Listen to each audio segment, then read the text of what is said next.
Bonjour à tous. Aujourd'hui, je vais faire une réflexion sur un livre que j'ai lu et qui s'intitule Soyons rationnels et devenons catholiques. Donc, pour devenir catholique, d'après cet auteur, il faut être rationnel. Et moi, je pose la question, l'enseignement de Jésus est-il rationnel? Donc, pour devenir catholique, il faut être rationnel. Mais je demande à cet auteur de quel catholique il s'agit, puisque un catholicisme va m'enseigner que le pape est infaillible, que Marie est immaculée dans sa conception, que le purgatoire existe, que le célibat des prêtres est obligatoire, que les livres de 3 à 4 Maccabées ne sont pas considérés comme des livres deutérocanoniques, que le baptême par aspiration est valide, que le Saint-Esprit procède du Père et du Fils, etc.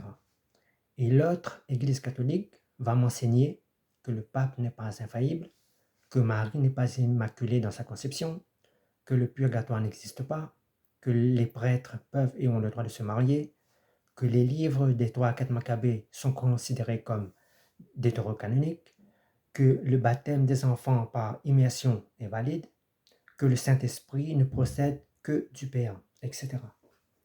Donc, comme ces deux églises se réclament d'être la véritable Église catholique, qui est une sainte et apostolique, donc rationnellement, on ne peut pas devenir catholique puisque les deux églises affirment des choses, des dogmes contraires et opposés. Donc on peut devenir catholique uniquement soit par conviction, parce qu'il y a soit deux églises catholiques, soit l'une des deux est dans l'erreur. Moi, je réponds tout simplement à cet auteur, soyons spirituels et devenons chrétiens. La Bible n'est pas rationnelle, ni naturelle.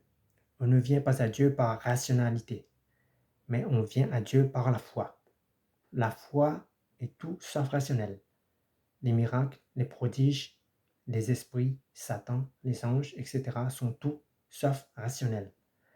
Si les enseignements de Jésus étaient rationnels, la Bible serait alors un livre scientifique où Jésus nous aurait enseigné, où Jésus nous aurait rationnellement démontré c'est quoi l'amour, c'est quoi la sagesse, c'est quoi le péché, c'est quoi la mort, le mensonge.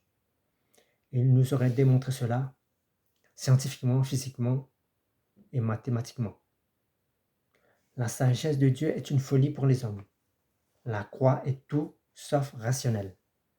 La nouvelle naissance est tout sauf rationnelle. S'approcher de Dieu par la rationalité, c'est connaître Dieu non pas avec son esprit, mais c'est connaître Dieu qu'avec son intelligence et son raisonnement. C'est tout le contraire de ce que Dieu nous demande, c'est-à-dire de venir à lui par le chemin de la foi. Il ne nous demande pas de raisonner ou d'être rationnel, ou d'avoir un master en physique, quantique ou en mathématiques. Dieu nous demande simplement de croire en lui, en sa parole. La rationalité de Dieu est irrationnelle pour l'homme qui n'est pas né de nouveau. Les pensées de Dieu ne sont pas nos pensées. L'irrationalité de Dieu, c'est le spirituel. Dieu ne nous demande pas d'être rationnel, mais d'être spirituel et de croire en sa parole. Jésus nous aura enseigné par des démonstrations et nous aurait démontré rationnellement comment il a opéré pour accomplir ses miracles, ses guérisons.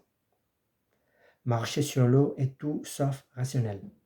Parler à un figuier est tout sauf rationnel. Parler à une tempête ou une montagne est tout sauf rationnel.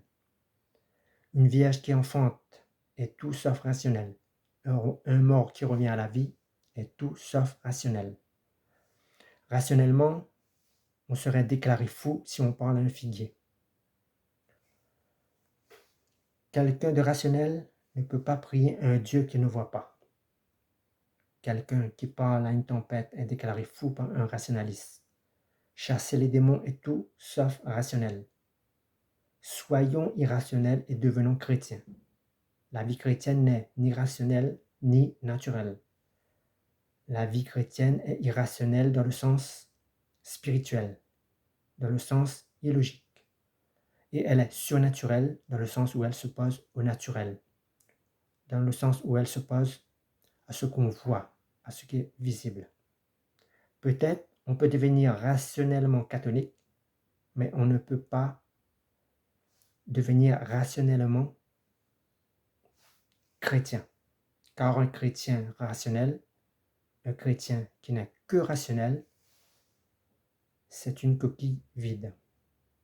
Donc voilà pour ce message. Merci à tous.